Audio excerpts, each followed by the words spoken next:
Kenny, thank you so much for your time again. We're into May now. Is there a plan to slowly integrate players back into training developing? We're going to wait until the government have their next announcement, which will be later in the week, I do believe.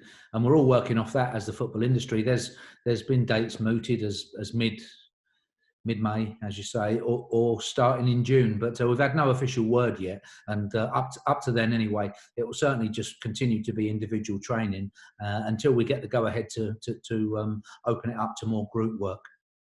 I'm assuming, like you said there, it would be sort of individual. That protective bubble is so important. It's so important when you come back into training.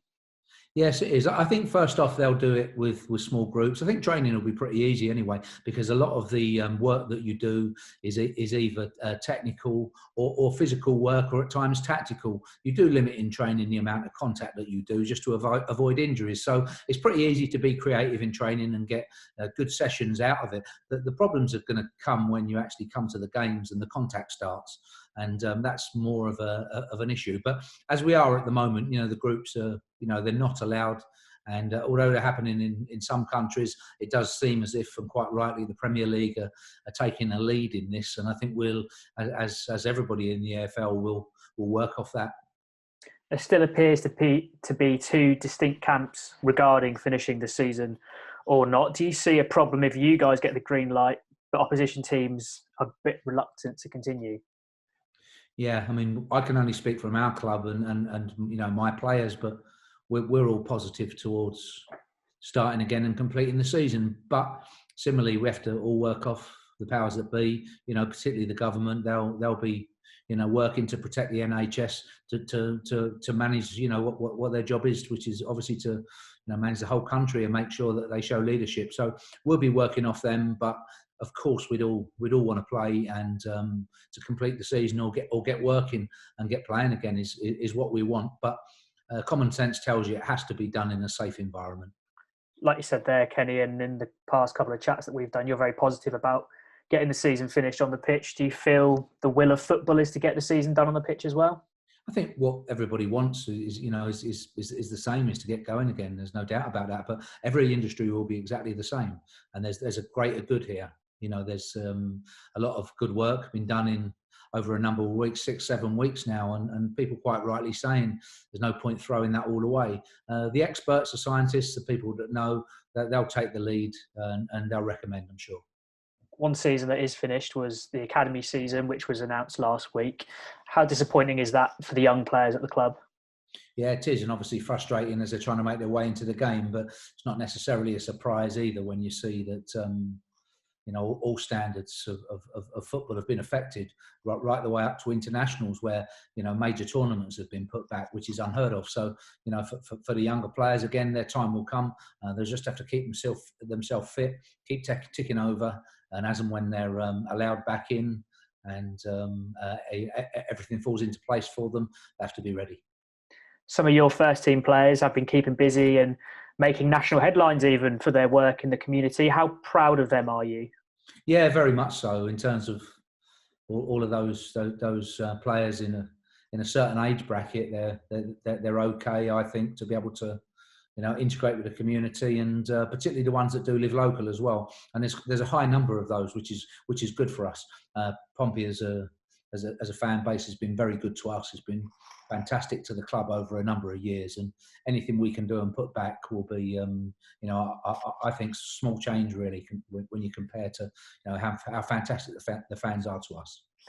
We've spoken previously about loan players. You've also got a number of out of contract players as well. When can you possibly try and resolve those situations, and does that change the decisions you may have already had in place? I think through May a lot will be planned and talked about, definitely, because we're coming to the sharp end now where we haven't got a lot of time. So we'll work off the top. The decisions are there, but I've been in contact with all of the players. They're all committed to finishing the season, should we be allowed to, or if that's the right thing. So for our loan players, for our players that are out of contract, they will all be committed to coming back and completing this season.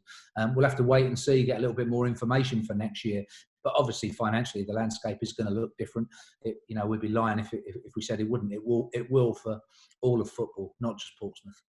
Yeah, you do feel national tightening of belts is certain to come. Do you fear, in general, that many players are going to be lost to the game for good in the lower leagues, perhaps? I think there's going to be, somewhat of a pause until they do find a vaccine. That seems to be the case for myself. If a system can be integrated into many industries, but football as well, where there's extensive testing, then that could help as well. But it does seem we're some way off that. But one of those two things have to happen. But either way, football will come back. There is no doubt about that. There just have to be some patience for, as you say, I say the lower levels of football. It can be frustrating because you can't necessarily see where and when, but it will come back. We're just going to have to work away and be patient. What lessons, Kenny, do you feel football in general will learn once this is all over? Yeah, I feel that in terms of football, it's a fantastic sport. It's the national sport and means so much to so many people. And for us who work inside it, it makes you realise, and if we don't already, that it is a privilege to be in the positions that we're in and to earn our living in this particular sport. And as and when it does come back, we should never take it for granted. Unfortunately, many lower league clubs are facing quite bleak futures. How reassuring is it for you, within all this chaos, to be managing a Wellrun club who Mark Catlin, the CEO, has said will be one of the last ones standing? Yeah, it is, as you say, a very solid, very well-run club, and the board of directors. Those comments do reflect them of how they are and how they run the club, and that's excellent for all of us.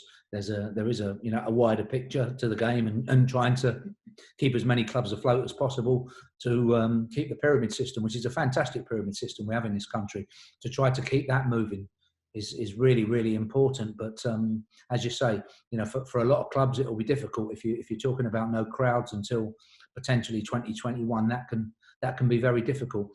Each club is an individual business, and I'm sure throughout the country the clubs will be supporting each other and working at ways that as a group we can all come through it.